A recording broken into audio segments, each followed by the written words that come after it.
My name is Kara Finley, 31, interior designer in Santa Fe. Last Thanksgiving, I walked into my parents' dining room after a 70-hour week. 3 hotel contracts sat on my desk, and our family art supply store was bleeding cash. Dad didn't even look up. "You missed the acrylic inventory update," he said. Sawyer swept in, glowing from a $3,000 spa weekend. Mom and Dad's gift. Dad grinned. "How is the facial, Princess?" I snapped. "So I work while she enjoys." "Why is that?" Dad locked eyes with me. "Your job is to work while your sister enjoys life. Simple as that. If you don't like it, there's the door." I pushed my chair back. "Fine, I'll leave. And you can start paying your own bills." Simple as that. Before I tell you what happened next, drop a comment with the city and state you're watching from. Let me know where this hits you. The real storm started long before that Thanksgiving table. Growing up in Santa Fe's dusty art district, the favoritism was baked in long before I even understood the word. At 11, I joined the New Mexico Young Designers Challenge, run by the state AIA chapter for kids. I submitted scaled floor plans for a community art center using only recycled materials. My entry won regional honors and was displayed at the Roundhouse in Santa Fe for a month. I rushed home with the certificate, expecting at least a family photo. Dad skimmed it, set it on the counter, and said, "Good. Now finish restocking the watercolor pads before dinner." 3 months later, my sister Sawyer scribbled a finger paint sunset on butcher paper during art class. The teacher sent it to Mom, who framed it and hung copies in both store locations. That night, we piled into the SUV for enchiladas at our favorite Mexican spot on Cerrillos Road. Sawyer got a new iPad loaded with drawing apps. I got extra chores for distracting the staff with my excitement. Chores became my second language. By 12, I was restocking acrylic tubes before school, scrubbing dried paint off pallets after dinner, and hauling trash bags heavier than I was to the alley dumpster. Dad's reasoning never changed.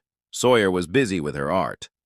If a brush needed cleaning or a shipment of canvases arrived, it fell to me.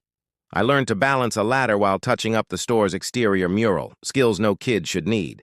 Sawyer's contributions, occasional doodles on scrap paper that Mom laminated and sold as postcards. Customers coughed over her natural talent, buying 3 at a time. I watched the register ring while my own sketches gathered dust in a drawer. Our bedrooms told the same story. The house sat behind the main store, a low adobe with creaky pine floors. When we outgrew sharing, Dad converted the old storage shed into my space. Bare bulb, cracked concrete shelves, forgotten sketch pads. Sawyer claimed the upstairs corner room with the big arched window overlooking the cottonwoods. Mom installed a drafting table, track lighting, and a lock to protect her supplies. I got a futon and a milk crate nightstand.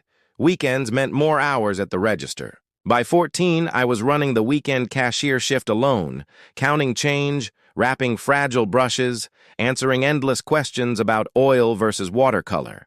Tips went straight into a jar labeled college. Dad praised my reliability in front of customers, then handed Sawyer a $100 bill for new markers. She spent it on glitter pens that dried out within a week. The pattern hardened like oil paint. I organized the annual sidewalk sale, designed window displays that doubled foot traffic, and taught myself inventory software on a second-hand laptop. Sawyer floated through occasionally, rearranging a shelf for inspiration, then vanishing to sketch at the plaza. Relatives noticed. Aunt Violet once muttered, "That girl's got 2 left feet and a silver spoon." Mom shushed her quickly. By high school, the store's back room became my second home. I redesigned the layout to fit more easels, negotiated with suppliers for bulk discounts, and created a loyalty program that boosted repeat customers 30%. Dad called it good practice. Sawyer's report cards arrived with C's in math, but her charcoal portraits earned blue ribbons at the state fair. Each win meant another family outing, green chili cheeseburgers, bowling, whatever she wanted. I internalized the message early. My value came from what I produced. Hers came from what she dreamed. The jar grew heavier, but so did the weight on my shoulders. High school only widened the divide. I juggled 2 part-time jobs around a full schedule to fund my dream of studying interior design at SCAD. Afternoons meant catering private events in the foothills after last period. balancing trays of hors d'oeuvres while reviewing floor plans on my phone. Evenings brought delivery runs for the store 3 nights a week, navigating Santa Fe's narrow streets with boxes of spray paint and gesso rattling in the trunk.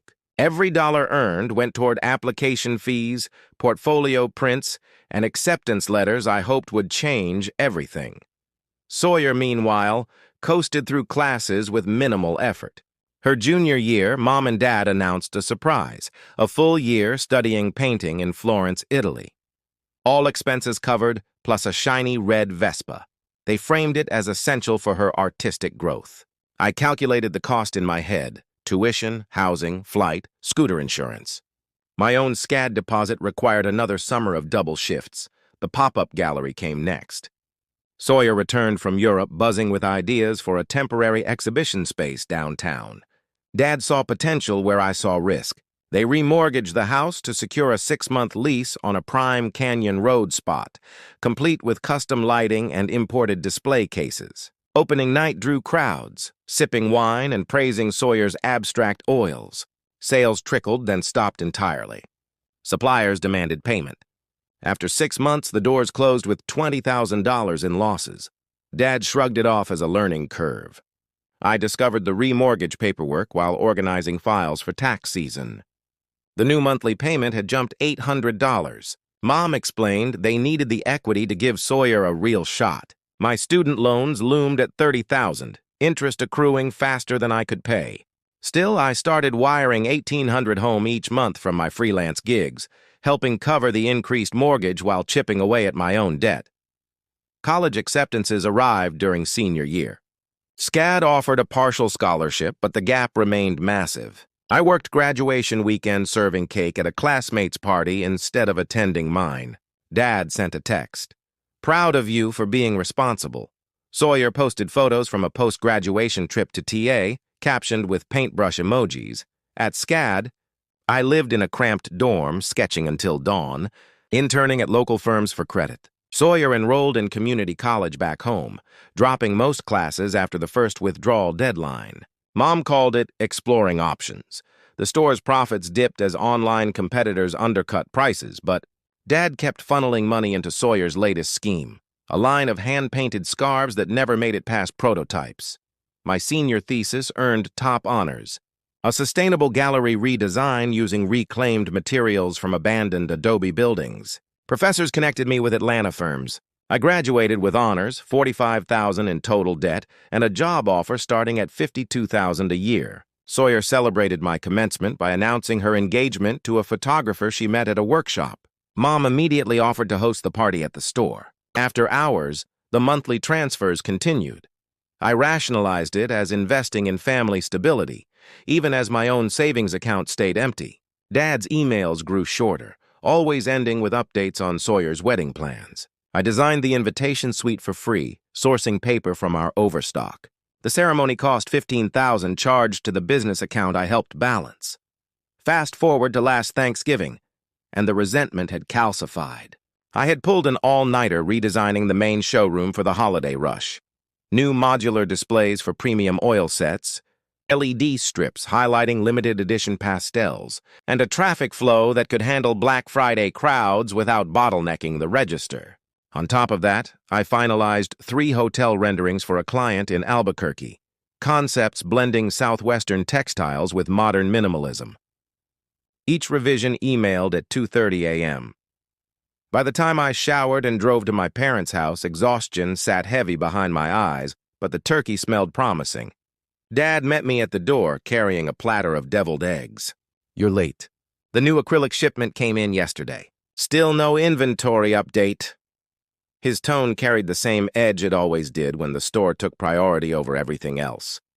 I bit back a response and headed to the dining room. Mom arranged cranberry sauce in crystal bowls. Sawyer arrived fashionably late, sweeping through the kitchen in a camel coat that screamed designer.